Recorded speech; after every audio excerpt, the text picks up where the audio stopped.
The biggest, grandest, and finest ocean liner just crashed on the rocks of a rural village in Nova Scotia, with nearly 1,000 people on board. The ship is rapidly breaking apart, with every lifeboat a death trap. Disobedient officers, panicking passengers, and an icy, raging sea wreak havoc. The rescue of these people come down to a handful of poor local fishermen and their families. What do they do?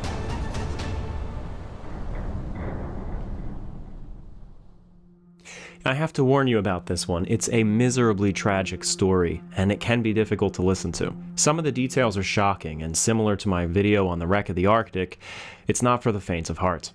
The wreck of the SS Atlantic is a story I've covered thoroughly on my channel in multiple videos, but in the 5 years since I produced my popular feature documentary on the subject, a lot of new research has come to light, and for the 150th anniversary, I think it's worth revisiting the tale. This time with new animations using Unreal Engine 5, and working once more with my good friend, historian and author Bob Chalk, whose new book, Atlantic's Last Stop, tells the story of the Atlantic like never before.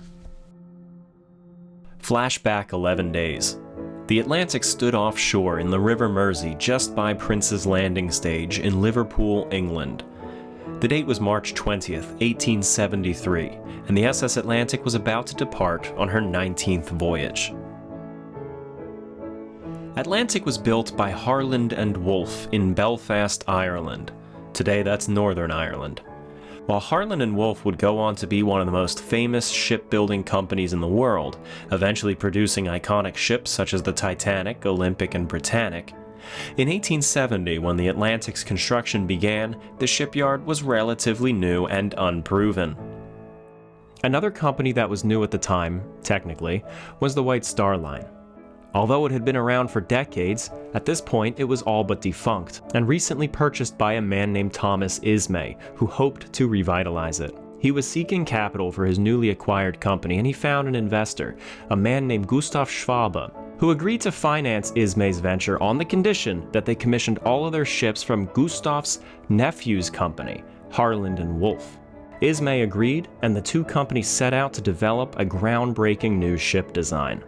This ship would ultimately become the SS Oceanic.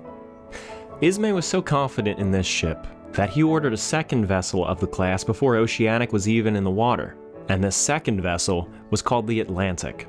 These ships were faster than any other ocean liner of the day.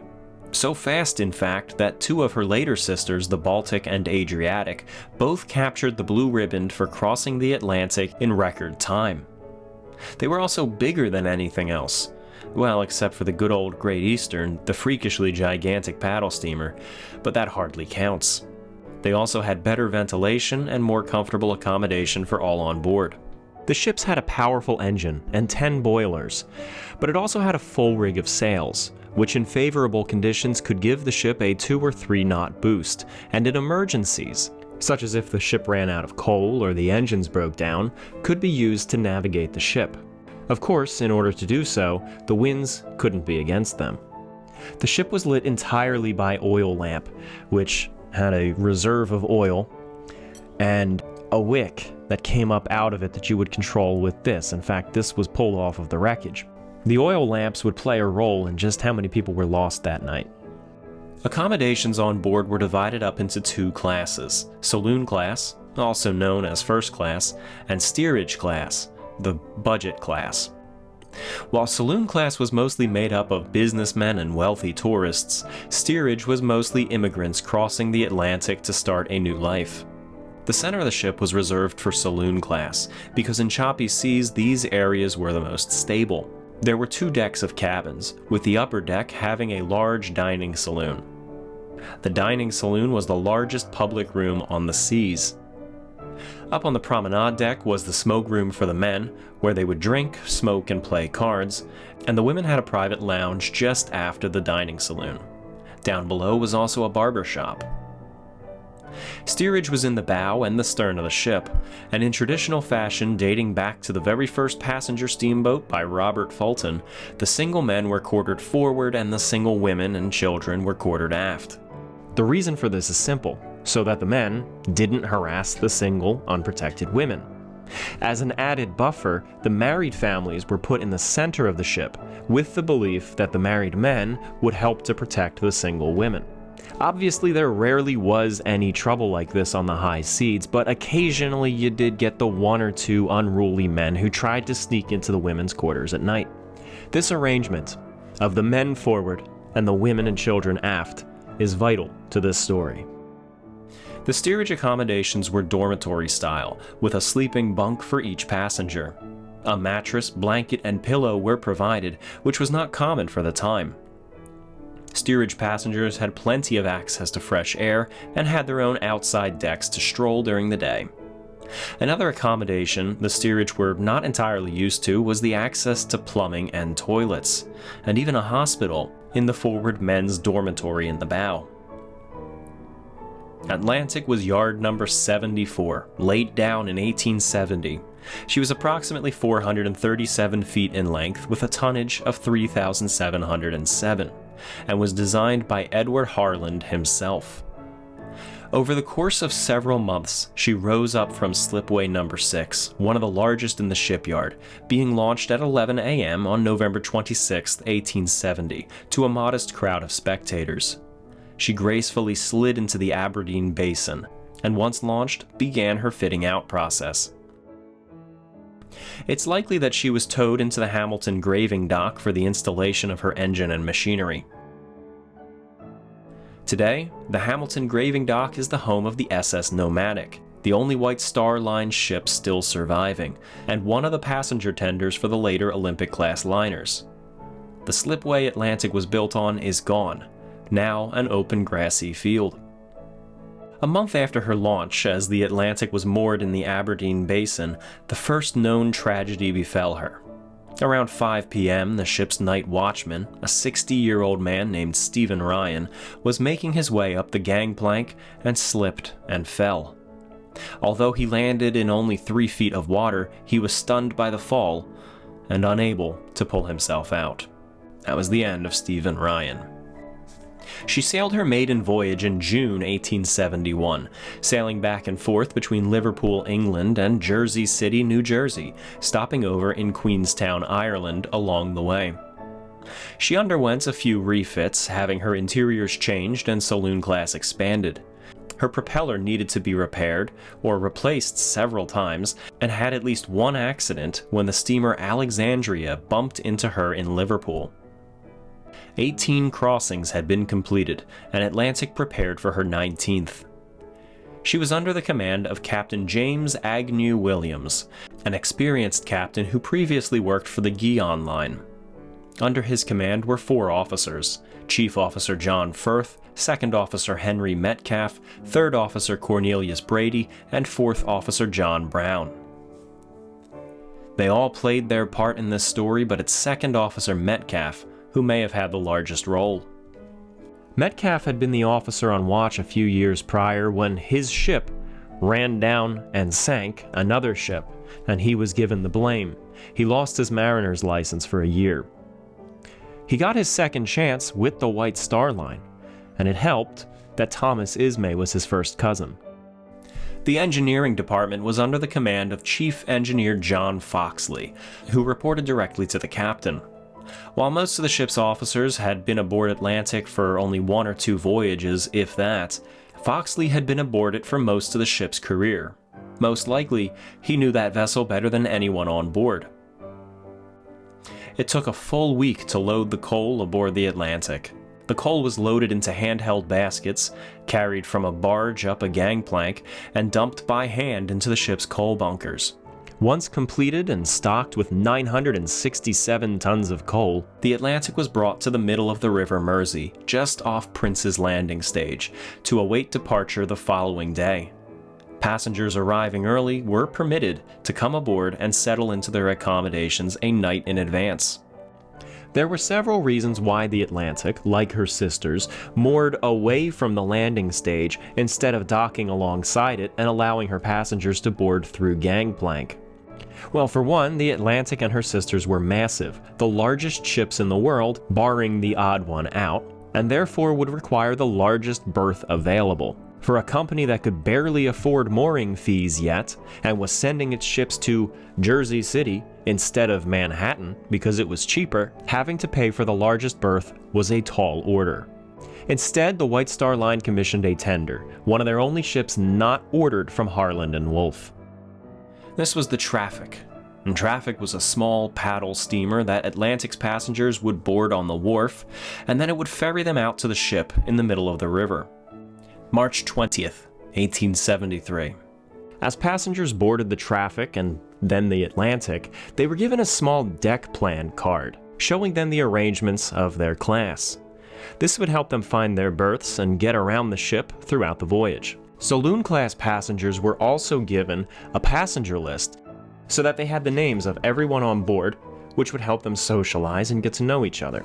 And on the back of it was the intended route for the voyage. They could even fill in the log below to keep track of their progress. Isn't that fun? While other ships had the luxury of entering and leaving Liverpool at their own convenience, the Atlantic needed to wait for high tide. Otherwise, she wouldn't be able to pass over the top of the sandbar at the mouth of the river. It was at 2 in the afternoon when the anchor was raised and the Atlantic steamed west down the river.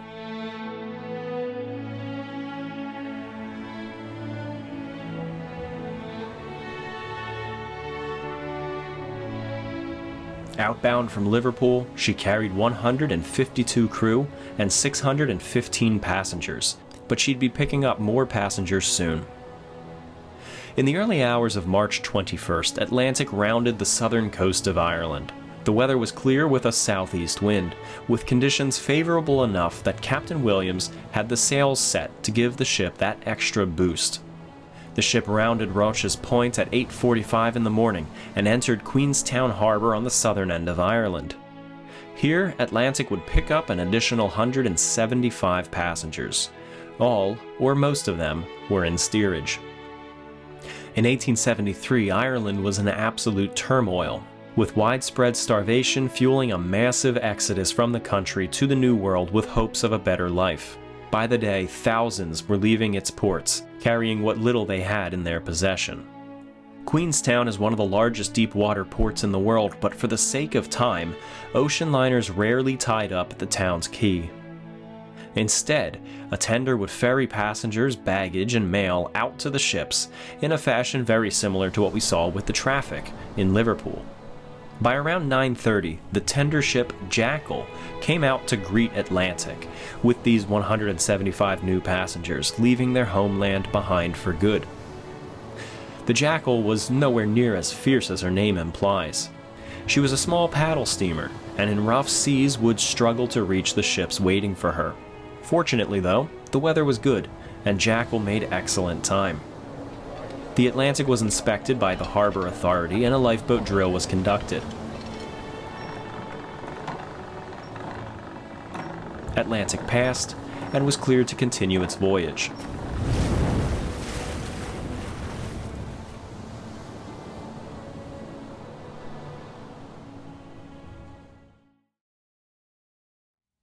By midday, Atlantic was steaming along the southern coastline once more, rounding Old Head of Kinsale, slowly working its way farther and farther from Ireland.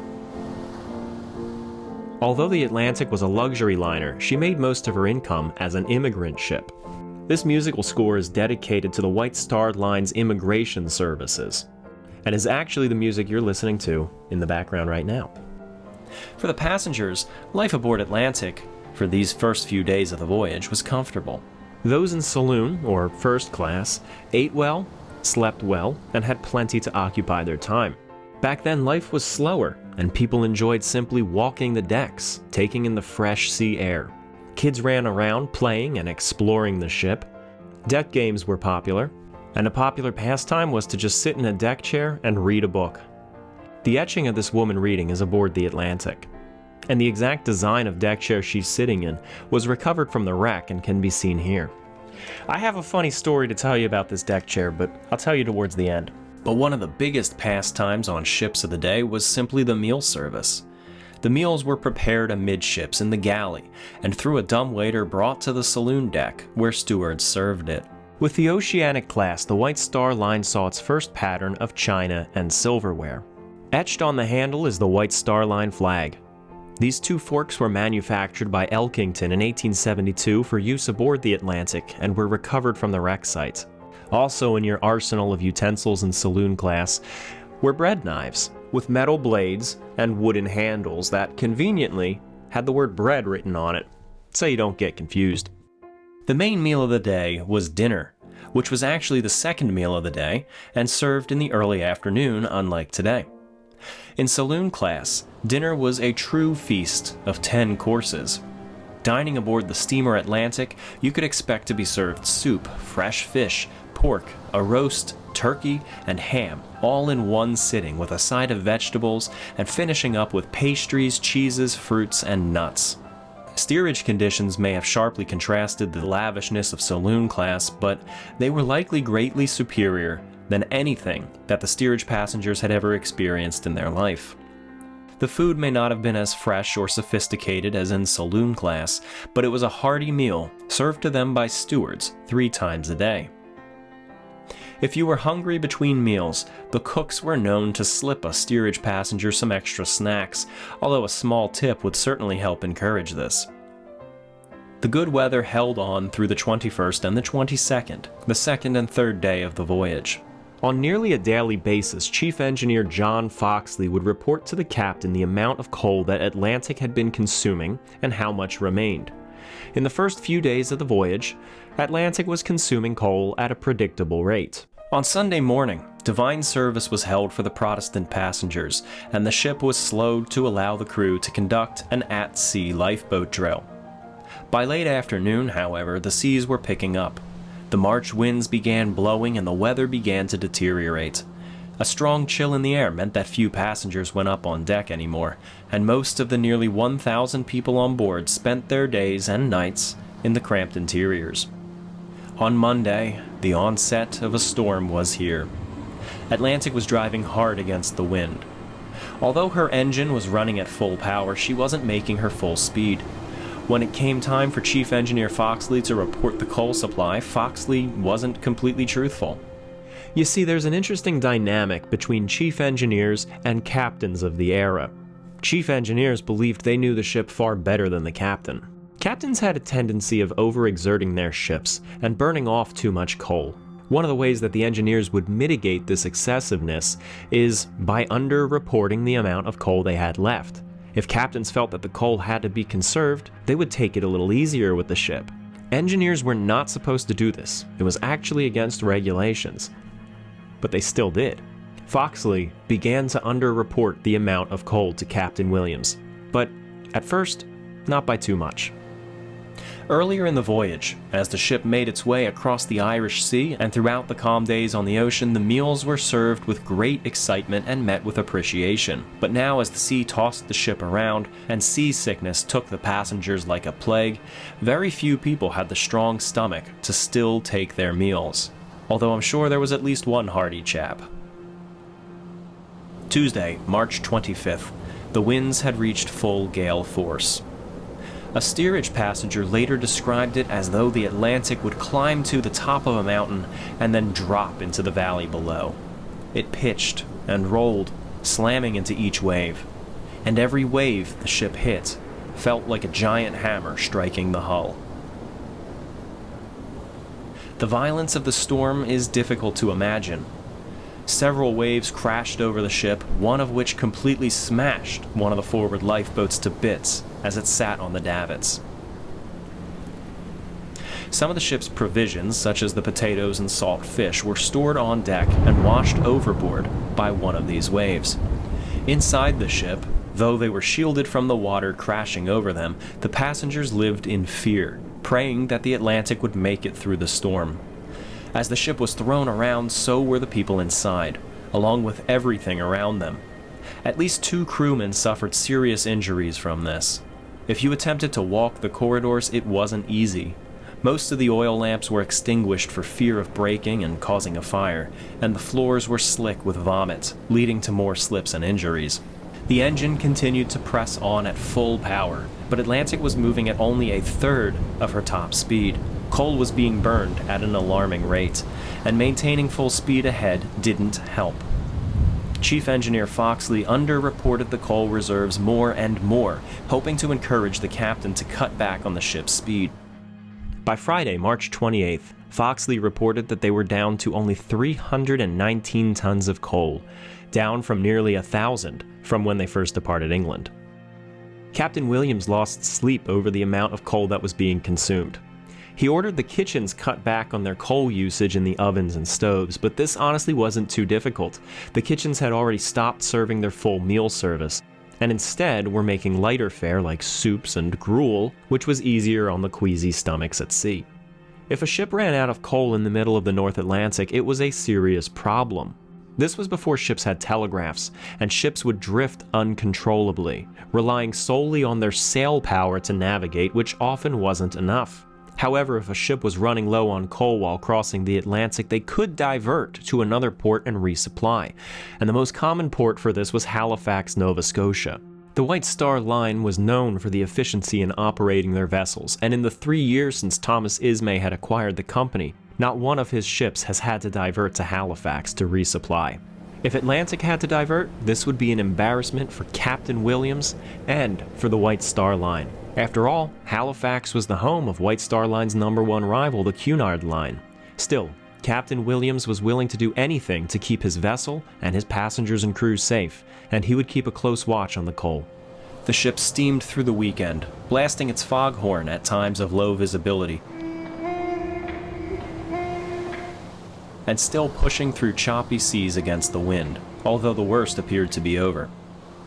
Atlantic was no longer pushing her engines at full speed, however, due to rationing the coal. She was only crawling along. Funny enough, up to this point, 14 stowaways had been found by the crew throughout the voyage, and 2 babies were born.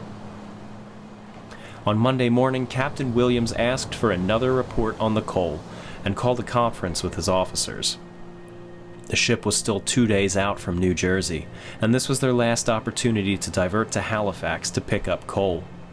Captain Williams asked Foxley, point blank, if they should divert. Chief Engineer Foxley had a bit of a dilemma at this point. At the rate at which he had been reporting the coal to Captain Williams, there was no way the ship would be able to make it to New Jersey. However, after his assessment of the coal reserves on Monday, he found that Atlantic actually did have enough to make it to New Jersey still. So what does he report? If he were to be completely honest with Captain Williams at this point and tell him that they could still make it to New Jersey, it would be very obvious that Engineer Foxley was lying. Or he could continue under-reporting the coal as he had been, and send the ship on an unnecessary diversion to Halifax, damaging the reputation of Captain Williams and the company, but protecting his own. Foxley found that there were 160 tons of coal in Atlantic's bunkers. Instead, he reported that there was only 127, and that Atlantic would need to turn to Halifax. Without hesitation, Captain Williams ordered the ship turned to starboard and heading north at full speed. It was now 10 days into the voyage. The storm had passed, but the seas were still choppy at times, and only 170 miles stood between the Atlantic and the North American coastline. Sure, the coast ahead was Nova Scotia and not the picturesque, wonderful New Jersey that they were looking forward to, but it was still the other side of the Atlantic, sparking excitement among the passengers, and after such a voyage, any form of terra firma was most certainly welcome. The ship soared ahead throughout the day. The remains of the wrecked lifeboat had been cleared, and a feast was had on board, the first real meal in a long time. Along with restocking the coal, Atlantic would pick up fresh provisions, so there was no need for the cooks to hold back.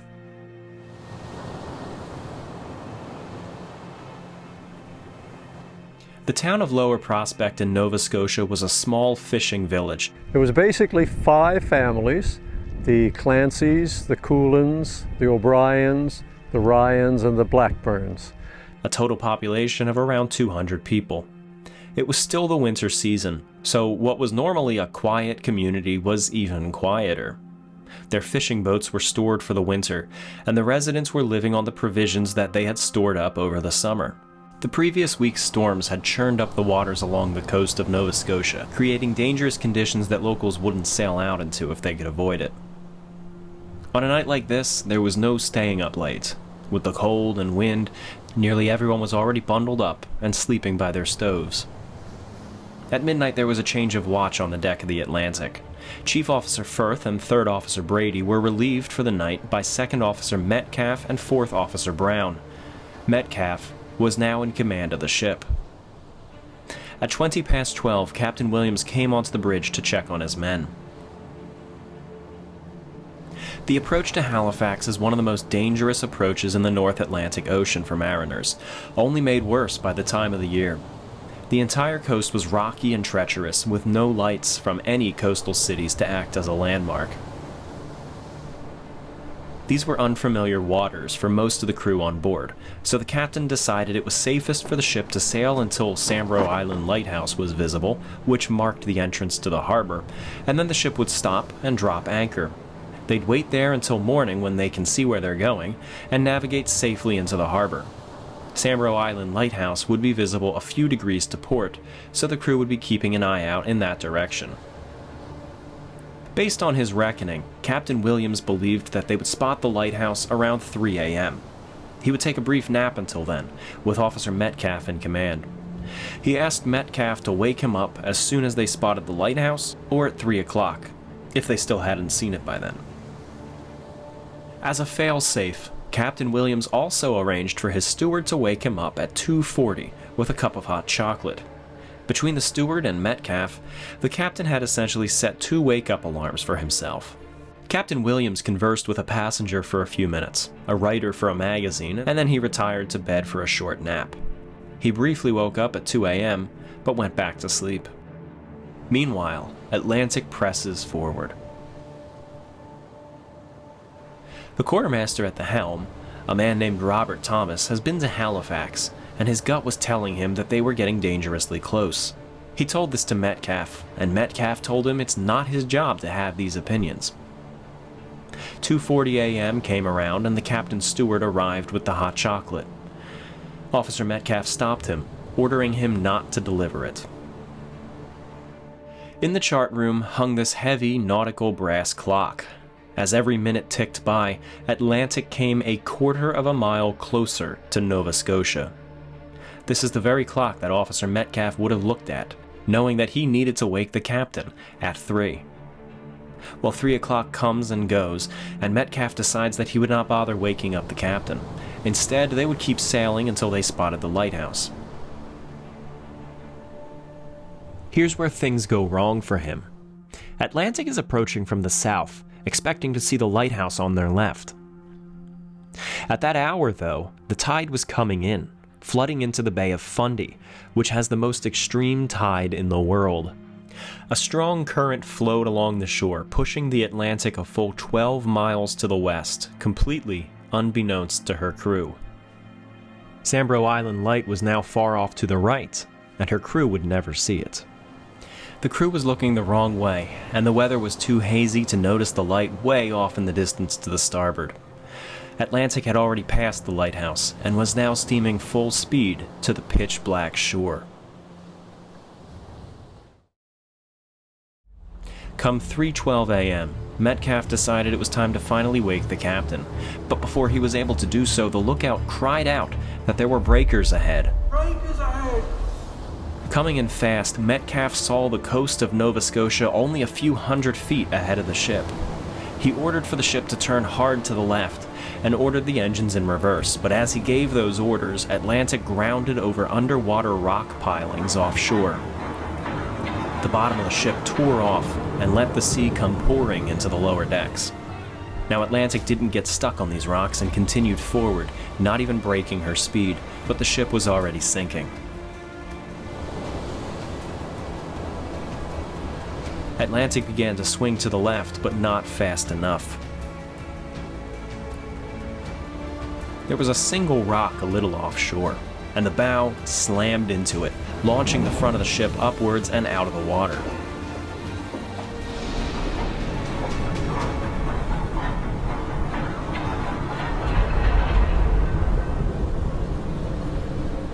The ship crashed to a stop, and the air inside shifted violently. Any oil lamps still lit on board at this late hour were snuffed out simultaneously, pitching the entire vessel into total darkness. The propeller was now spinning full in reverse, but didn't have nearly enough pull to dislodge the massive vessel from its perch. Waves slam against the stern as the props spin desperately in a vain effort to free the ship. The wind and the waves buffet the ship hard, pivoting the Atlantic at the rock and pushing the stern around against the rocks of the island. The propeller ground against the underwater rock ledge, shearing off the blades and throwing them in all directions from the ship. The prop shaft spun wildly, the engines now turning it without any water resistance.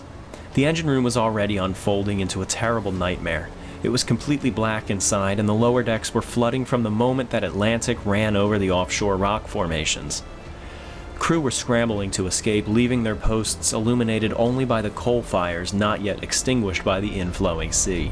In the center of all this, the engines pounded aggressively now that the propeller had been torn apart, threatening to rip themselves from their very mounts and tear through the ship. Chief Engineer Foxley had time only to disengage the engine before he was forced out by the rising water. Captain Williams was on the bridge in an instant. He didn't need long to assess the situation and immediately issued 3 orders. First, swing the lifeboats out and ready them. With the ship's radial davits, this could be done relatively quickly. Second, for the ship's stewards to get below and help the passengers get up on deck. The third order was for 2 of his men, Quartermasters Roylance and Speakman, to take the ship's distress rockets and fire them off in a desperate attempt to bring help. As soon as the luxury liner had struck the rocks, the vessel was doomed, rapidly being torn apart by the raging surf that was breaking over the ship's deck. The victualling staff, as they groped their way through the black corridors below decks and called for all hands topside, struggled to shout over the venting steam, the screaming passengers, the groaning of the ship, and the pounding of the waves on the hull. Some passengers rushed out without hesitation, while others, particularly some of the women, had to take time to dress and grab their belongings. The night was frigid, only slightly above freezing, so many of the passengers took an extra minute in their cabins to get warm clothing on. This was an error that cost many of them their lives. Using the light in the binnacle, the only oil lamp on board that was not snuffed out by the collision, the 2 quartermasters began firing the rockets from the bridge. Each of the ship's officers and quartermasters were assigned one of the ship's 10 lifeboats that they would command in the event of disaster. One of the lifeboats was already destroyed in the crossing, and 2 of the quartermasters assigned to lifeboats were busy launching distress rockets. As a result, the evacuation efforts primarily concentrated around the 4 lifeboats by the ship's funnel. These also happened to be the biggest boats. On the starboard side, one of the lifeboats had nearly gotten away, but was smashed by a surge of water, killing all on board. Captain Williams saw this and realized the lifeboats were a death trap. Passengers in the saloon class and family section of steerage were slowly making their way onto the deck and eagerly trying to get into the boats. Second Officer Metcalf oversaw the loading of his lifeboat, hanging precariously over the windward side of the vessel. Waves broke over the stern and made their way up the back of the promenade, slowly buckling parts of the ship as the stern itself ground hard against the rocky shoreline. Metcalf had gotten his boat full, climbing aboard, and had ordered the sailors on deck to lower it when Captain Williams rushed over, giving the order for Metcalf to stop lowering.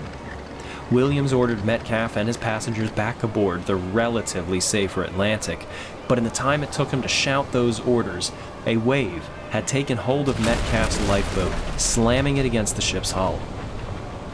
Metcalf and everyone aboard his lifeboat were lost to the sea. Other boats were torn from their davits or shredded apart before they could get away. The safest place at this point, unfortunately, was aboard the terribly unsafe steamer. Rockets blasted overhead in hopes that someone would rescue them.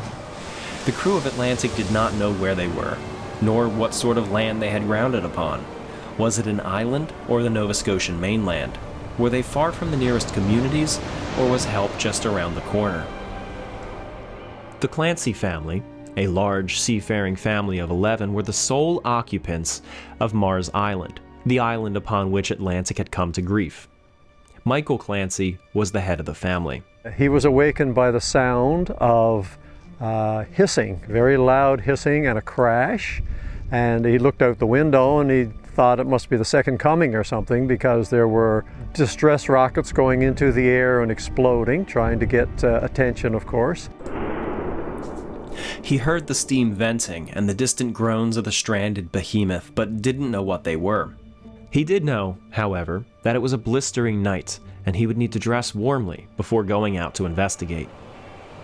Back aboard Atlantic, only a few people have made it up on deck. The quartermasters still fire their rockets, and the ship continues to heave with every pounding wave.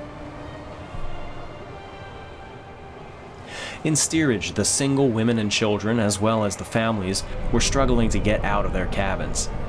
It was packed in steerage. The lights were off, and waves crashed on the outside decks above them.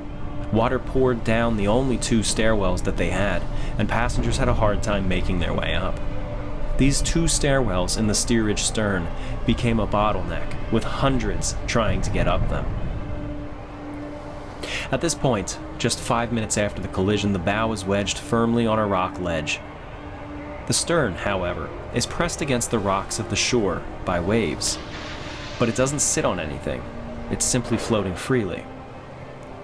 The lowest working decks have already mostly flooded out, and water is making its way slowly into the stern through seams in the hull plating now developing from the stern's grinding on the rocks. Most of the women and children on board are still deep in the stern of the ship. Captain Williams began shouting for everyone to make their way forward, uphill towards the bow of the ship. Those on deck are faring poorly.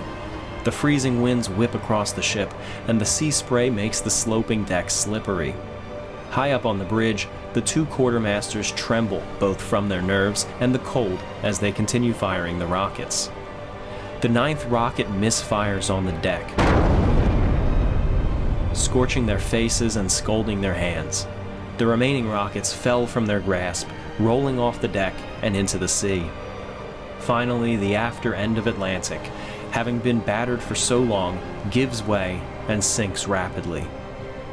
At that moment, Atlantic slipped off the rock that it was resting on. The ship lurched to port, dropping like a stone and rolling onto its side. Water crashes forward as the stern plummets.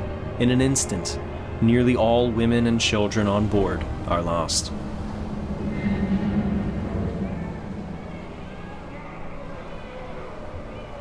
The steam venting stopped. The rockets were no longer firing. The lifeboats were useless. At this point, Atlantic was nothing more than a slippery, sloping piece of dead machinery, offering ever-diminishing protection from the raging ocean. The stern of the ship, which housed the steerage women and children, was deep underwater. The central section of the ship, with the married couples and families, was partially flooded at this point. Some of the families managed to climb through the ship and to the door onto the deck, only to be battered by waves breaking over the deckhouse. The Bateman family, a young couple with their newborn baby, possibly one of the ones born during the voyage, had managed to get on deck. When the ship rolled onto its side, the baby was swept away by a wave. Rosa Bateman and her husband had become separated, her husband moving forward to the bow, and Rosa climbing up into the rigging, along with dozens of other passengers and crew, as well as the ship's chief officer, Officer John Firth. The forward section, where the single men and crew were quartered, was still well above the waterline, leaning against the base of the rock piling. This is where the biggest crowd had formed, made up exclusively of men, with more of them climbing out of the bow through broken doors and windows. Captain Williams was in command of this group, and they decided that the best hope of getting off of the wreck was a rope down to the rock, and a second rope from the rock to the shore. And this was no easy feat, but it was eventually done after multiple failed attempts, and the first people began pulling themselves across the line down to the rock.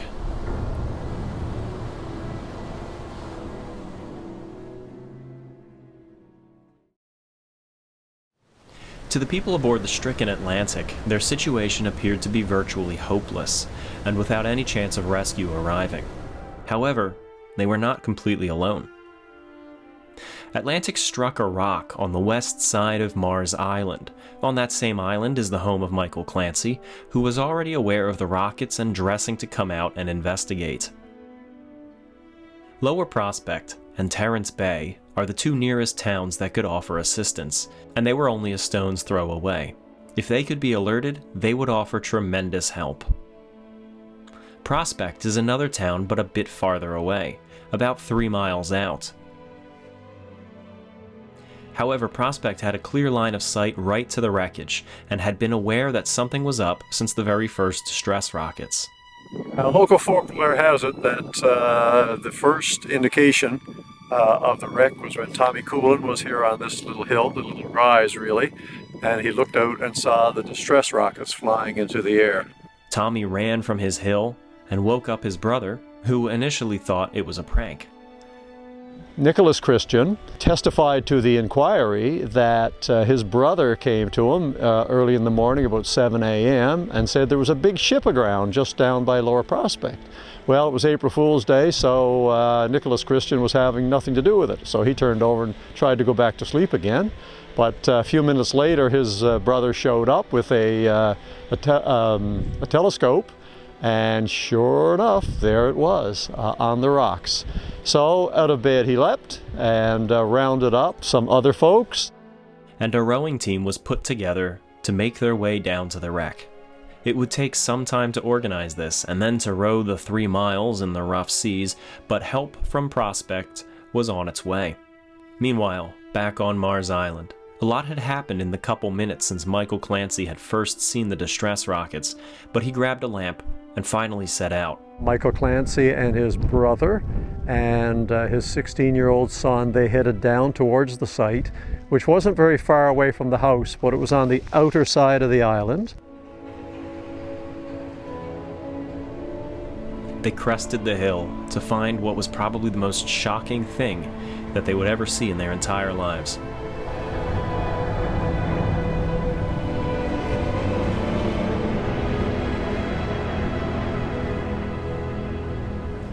Michael Clancy's lamp was seen by the men still on the vessel, who let out a cheer.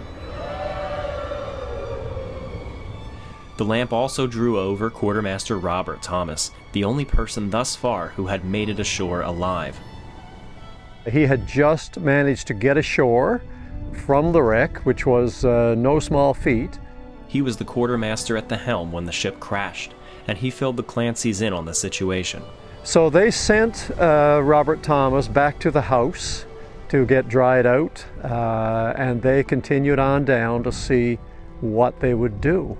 And they realized instantly that they needed a boat of some sort and that they needed some help. So Clancy went back to the house and got a young fellow named Eddie Mullins, who was a relative, about 11, 12 years old, put him in a little dory, and he rowed across. So it's just off of here, he rowed across from Mars Island to Ryan's Island. Ryan's Island was the next major island to the north, and the island that separated Mars Island from the mainland. On it lived the Ryan family, Edmund Ryan, his wife, and 3 children. Eddie Mullins found Edmund Ryan and alerted him, and Ryan leapt into action. He fired a musket into the air to alert the people of nearby Lower Prospect, and then quickly made his way over to the wreck site. It was now an hour and a half after Atlantic had struck the rocks, and while she had been stable since her previous roll, the hull was beginning to break in half, separating around the forward mast. Hundreds of people still clung to her as she slowly settled a little deeper into the water, and the tide rose up even further. The men in the rigging of the masts realized that it would be safer if they made it to the ship's bow, and they attempted to climb through the lines forward, although many of them fell and were lost to the sea. And then, only 3 people remained in the mast: Chief Officer Firth, a passenger from New Jersey named Charles Flanley, and then Rosa Bateman, now the only woman from Atlantic still alive, and she was becoming increasingly exhausted hanging on to Atlantic in the freezing cold. To prevent her from falling into the sea like the others, Chief Officer Firth tied a rope around her and lashed her to the ship's rigging and mast as they waited their turn to be rescued. The wind swept across the wreck, chilling the soaking wet people as they clung to the rigging and the ship's railings. A haunting reminder of these grueling hours of waiting is this section of railing, salvaged from the Atlantic and on display in the SS Atlantic Heritage Museum. This section had 4 rails, meaning that it likely came from the ship's main passenger deck. When Edmund Ryan reached the wreck, he found Michael Clancy, and then the two of them found 3rd Officer Brady, who had made his way to the shore along the ropes. Brady reported that this is the Atlantic of the White Star Line, and he had an urgent message that needed to be dispatched through telegraph. A runner was sent with the message back to the post office in Lower Prospect, and the runner also alerted the villagers as to what was going on. Lower Prospect had a boat already available, and they made all due haste, rowing out towards the wreckage. In the meanwhile, Clancy and Ryan attempted to rescue people using their small dory boat. The dory was too small, it got bounced around, they barely got back to shore. So that meant they had to get their big fishing boats out. They were called seine boats, and they were about anywhere from 20 to 24 feet long. The fishing boat from Lower Prospect arrived, but they knew that the exposed waters on the leeward side of the island would be too rough for it, so they couldn't row through the channel and out into the ocean to get to the wreck. Instead, they rowed to the Clancy home, and then a team of about a dozen men, both locals and survivors, hauled the fishing boat across the island. As they dragged it across the island, Officer Brady ran to the shoreline with a wooden board and paint that he had found in the Clancy house, and painted up a crude sign telling the men on the Atlantic that the boats were on their way. They brought it to the relatively calmer waters between the wrecked liner and the shore, with the ship acting as something of a breakwater. It wasn't until 6 a.m., 3 hours after the ship's initial impact, that the first rescue sortie was underway. By this point, a large number of people had made it off of the ship and were now stranded on the rock upon which Atlantic had first struck. There were upwards of 100 men on the rock, believe it or not. Every wave that broke over it threw more and more people off of it. When the tide is high, that rock is covered. This was the first place that the rescuers took their boat. From their perspective, the ship seemed to be relatively stable. However, the rock was beginning to submerge. Back and forth to and from the rock the fishermen rowed, rescuing about a dozen people each time.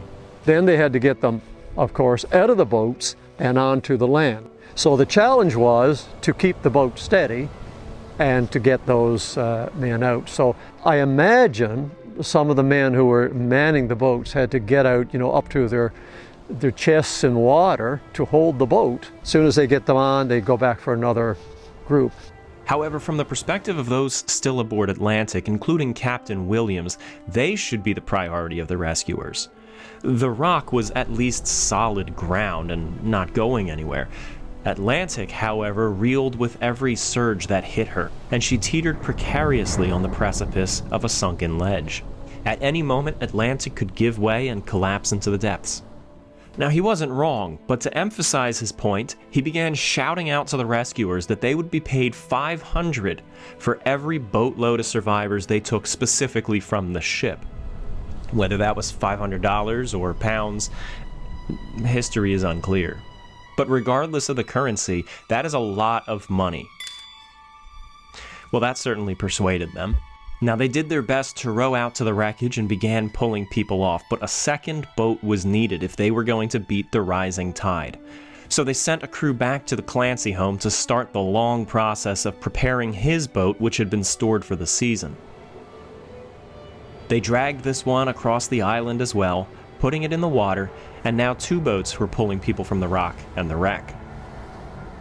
These fishermen had never seen such a massive ship, and yet here they were, up close and personal, rowing through the rigging and under the rent bow with little regards for their own safety. As hundreds of survivors made it to the rocks of Mars Island, they were ushered back to the Clancy home, where Michael Clancy's daughter, Sarah Jane O'Reilly, took the initiative to begin caring for them. The Clancy home was a small fishing hut of a couple of rooms and not much else. While the Clancy home no longer stands today, this similar hut in Lower Prospect, which belonged to another man in the rescue party, gives us an idea of what the Clancy home once looked like if we're able to look past the total ruined condition of this house. Sarah brought them all into her home, and along with her sister kept the stove burning for their warmth, scrounging up dry clothing for the survivors, and preparing tea and food for the men from the wreck. This was a poor fishing family of 11 people, currently living off of the final reserves of their winter stockpile, and Sarah was still able to make it work for them. It was so crowded that they couldn't even sit down. They could just stand. Now, a lot of these people had been in the water, and they brought in so much water on their persons that when they had gone, they had to drill holes in the floorboards of the house in order to drain the water away. This home, which belonged to Richard Norris, who was in the boat from Lower Prospect, was torn down in 2020. It's a wonderful example of what these houses were like that these rescuers lived in.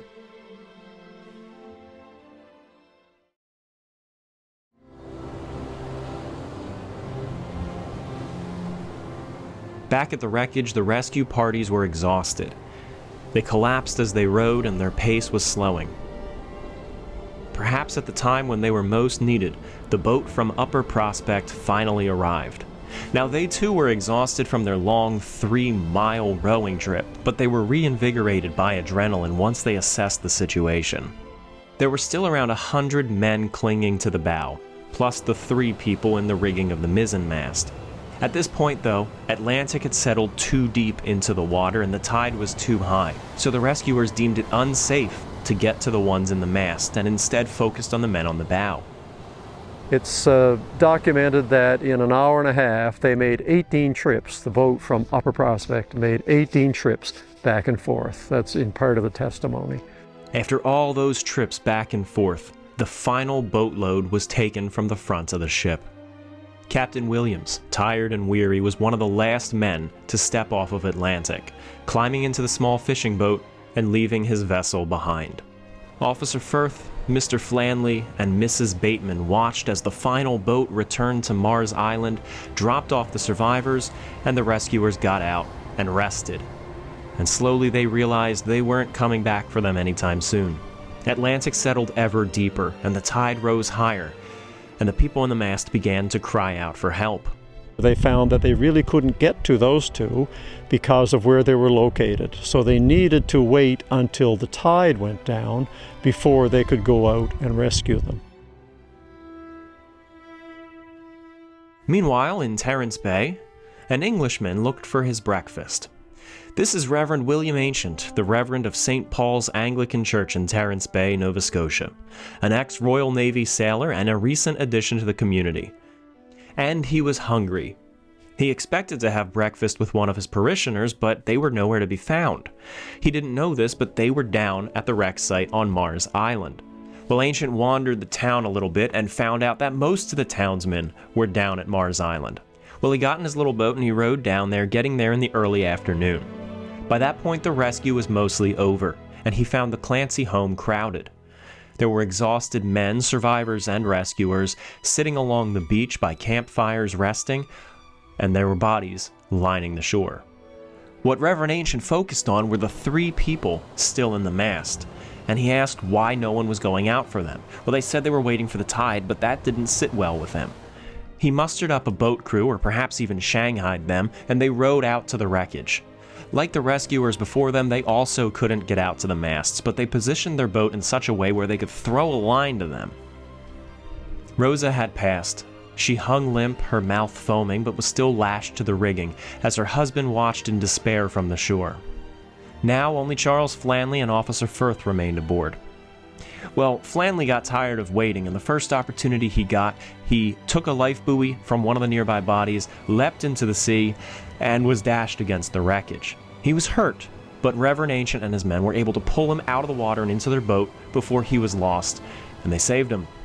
Rescuing Chief Officer Firth was more of a challenge. He couldn't swim. Instead, Reverend Ancient climbed aboard Atlantic, hauled himself along the railings through the waves until he reached the base of the mast, and he threw a line to Firth. Firth grabbed it and collapsed into the sea. He too was battered against the wreckage by the waves, and he broke his legs. Well, he cried out to Ancient, and Ancient replied back, "Never mind your shins, it's your life that we're after." Ancient and his men hauled Firth aboard the boat, and they rowed the 2 final survivors back to Mars Island. That was it now. Everyone who was still alive had been evacuated from Atlantic, which sat in the surf, slowly settling deeper and deeper, with Rosa Bateman still hanging from the mast. Within 2 hours of the rescue, Atlantic's bow finally severed from the rest of the ship, falling back and rolling onto its side. The stern gave way and collapsed to just around the waterline.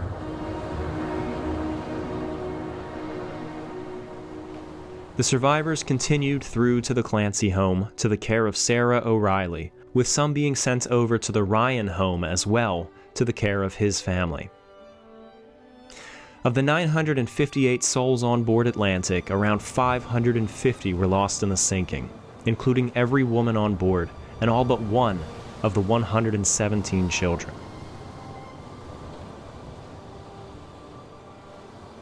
The residents of Lower Prospect, Terrence Bay, and Upper Prospect opened their homes to these survivors and fed them with what little they had.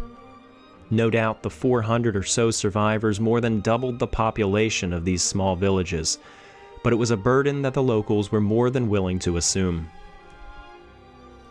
Third Officer Brady seems to have been the busiest officer during the disaster. He made it ashore on his own and pulled people out of the water. He assisted the boat crews and even returned to the ship on multiple occasions just to speak with the captain. When the rescue was nearly over, he set out on foot to walk the 20-mile or so road into Halifax. You see, even though the survivors were now safely ashore, they were still in this remote fishing community with very few supplies. It was on Brady, with the assistance of a local guide, to get into Halifax and bring them relief. Following shortly behind him, a group of a dozen or so other survivors, including Chief Engineer Foxley, decided to also make the journey on foot into Halifax. It wasn't an easy journey. It had recently snowed, and in some parts of the hike, the snow was a foot deep. They reached Halifax, and Brady had telegrams sent out to the White Star Line in both Liverpool and New York, and relief efforts were organized with the help of White Star Line's #1 rival, the Cunard Line. 19 years prior, Cunard's rival was not the White Star Line, but the Collins Line, and when the Collins Line lost the steamship Arctic in a terrible disaster, Cunard held a parade. This time, when the White Star Line lost a ship, Cunard was a lot more sympathetic.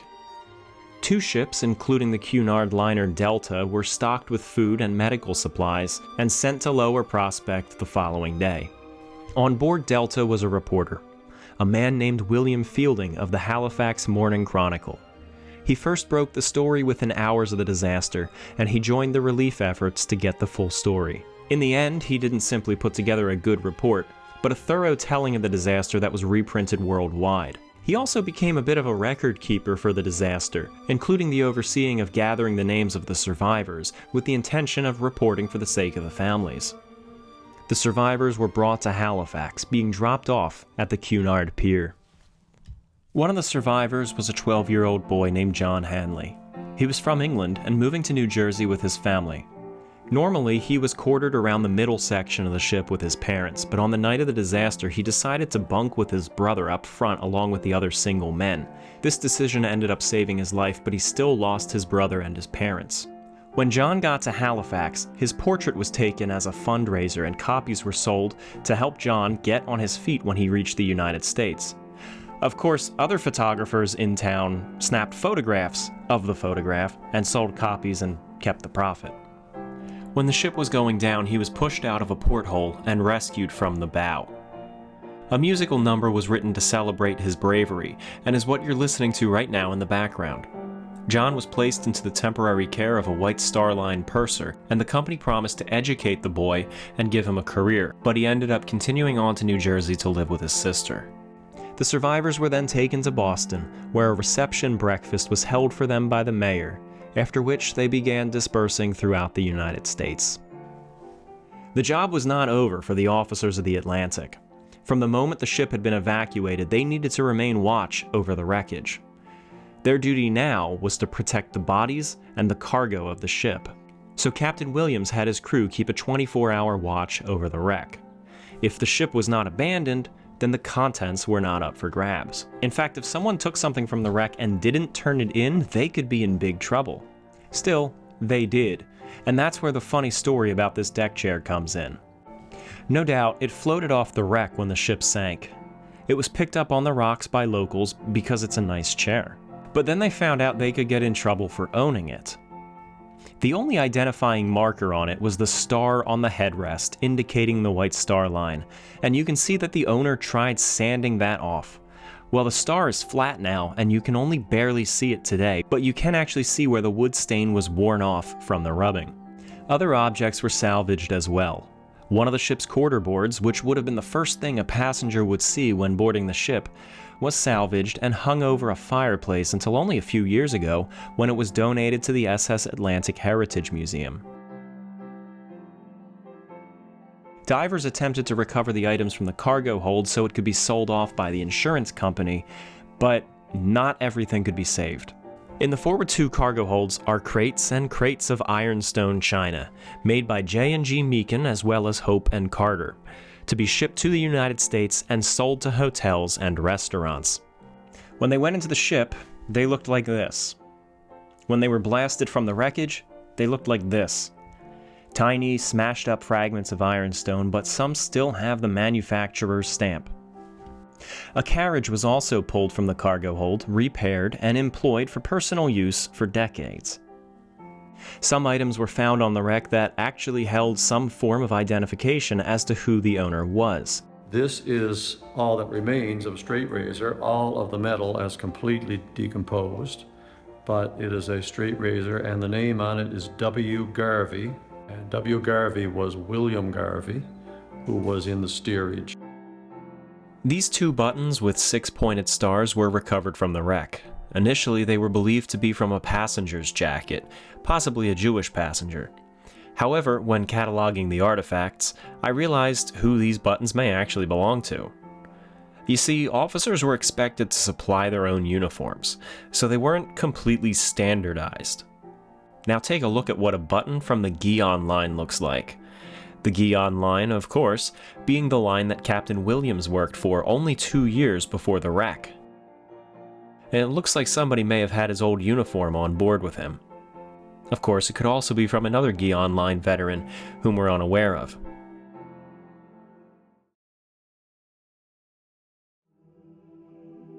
Hundreds of bodies were recovered by the salvage team. As they were recovered, they were subject to looters, particularly among sightseers from Halifax, who ventured to the wreck site for the day to see what fun could be had.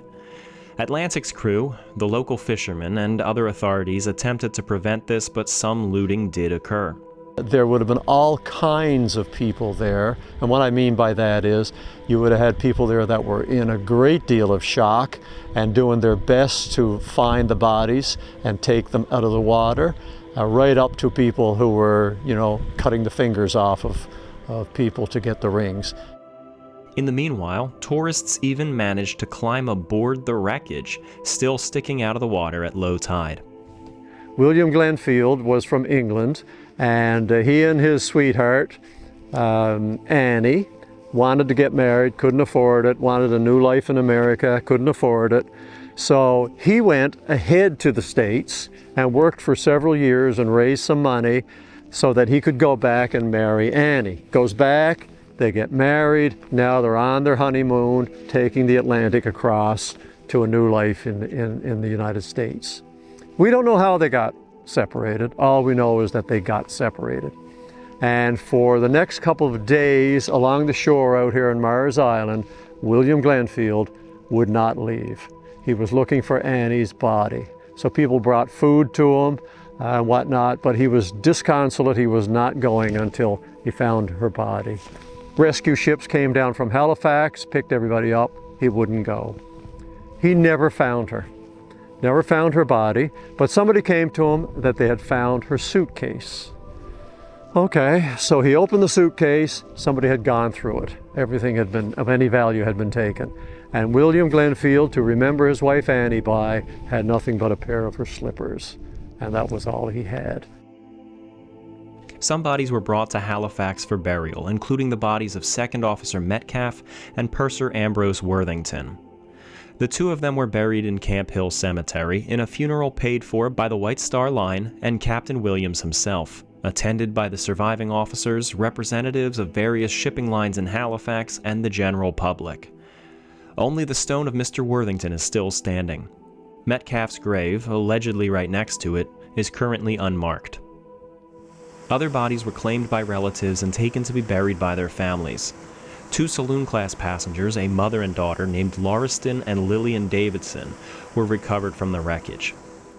Despite reports claiming that they were buried in Camp Hill along with Atlantic's officers, they were in fact shipped out of Halifax. To where is still a mystery. They were on their way to live with Lauriston's brother, who was living in Telegraph City, California. It's possible that the bodies were brought there for burial. This mystery has piqued my interest so long that I've actually traveled to Telegraph City in central California. The town is now a ghost town, but I cannot find their graves. There's a photograph of their headstone, but the stone itself may be lost, if it was ever in California to begin with. I have a full video on my channel about exploring Telegraph City and hunting for these graves. Reverend William Ancient agreed to organize a mass grave for any of the non-Catholic victims of the sinking, and this became known as the Protestant grave. And Reverend Martin Nass of Prospect agreed to bury the Catholics.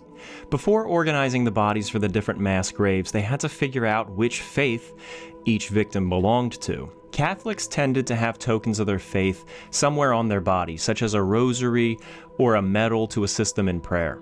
And that was one of the primary ways of identifying them. This medal may have been carried by someone that night, and looks to be what is known as a miraculous medal.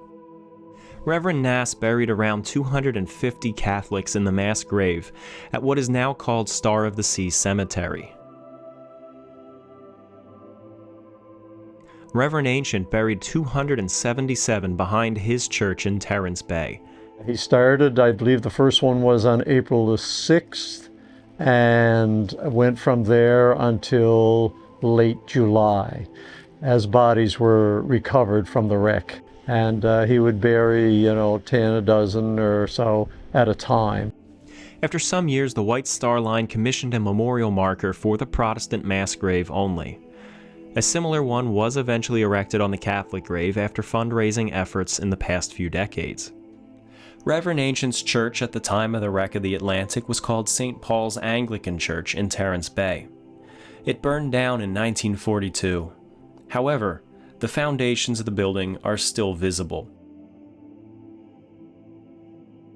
3 park benches have even been erected on the foundation.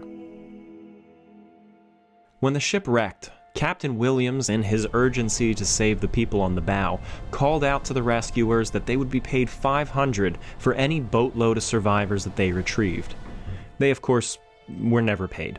The Admiralty Court and the Government of Canada did give compensation to the rescuers and the people who opened up some of their homes, but of course it was a minimal amount.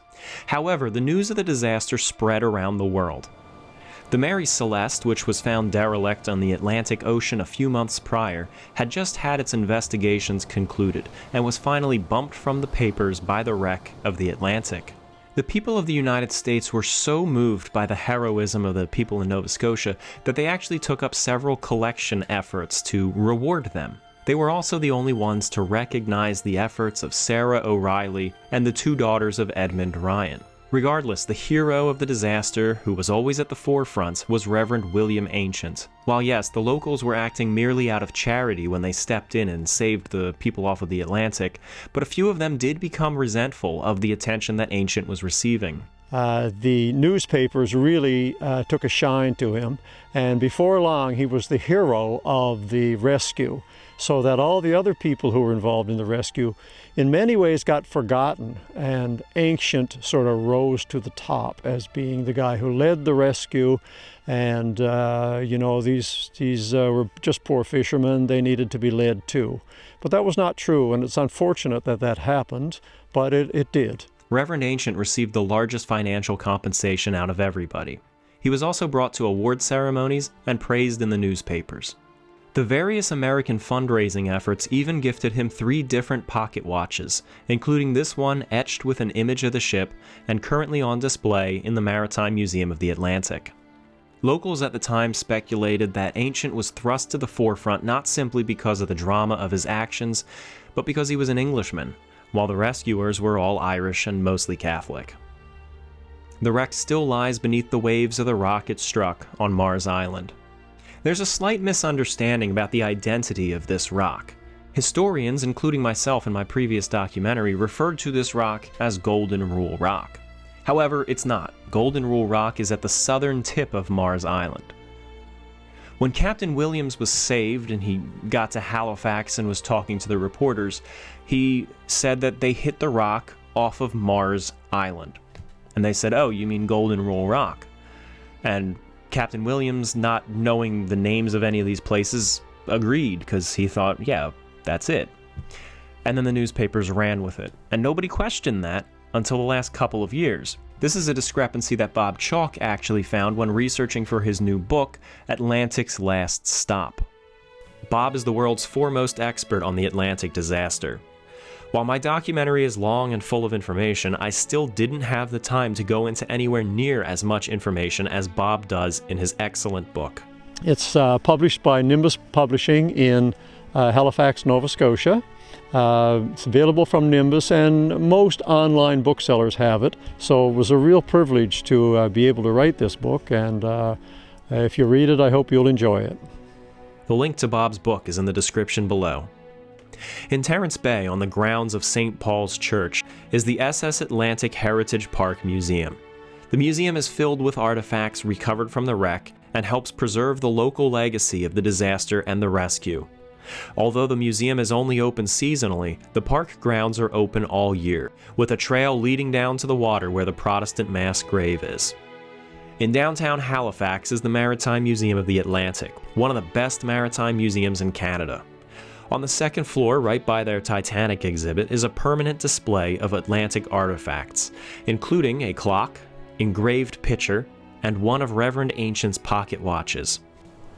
If you're looking to deep dive into the story of the Atlantic, in addition to recommending Bob's book, I have a playlist of all my Atlantic documentaries on my channel. From my old feature documentary to cataloging the artifacts, to exploring Telegraph City looking for the Davidson grave, to one about what a simple voyage on the Oceanic class was like.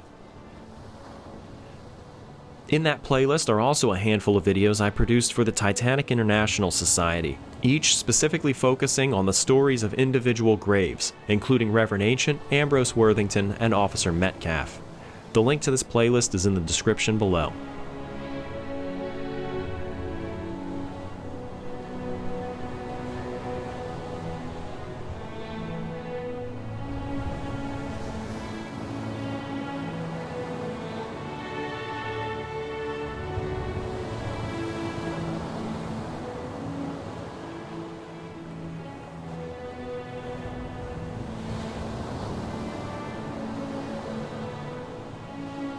As always, a special thank you to my supporters on Patreon, especially Marlo Perez, Kelly Black, Kaiser Wilhelm II, Zach Richards, Donald Anderson, Cody Henricks, Joan Haynes, Sean Kimball, Glenn Biddiscombe, Stephen Schwankert, Gabriel Coulombe, Rob M., Amos Mayhew, Corey Andrews, Nicholas Musella, Coltanic, Sophie Baber, Rob, Oliver Chinchen, John Maluski, David Watipka, Tiffany Raridan, Madtime Media, Nathan Gutierrez, Max Metcalf, hey, a Metcalf, and David Littlejohn.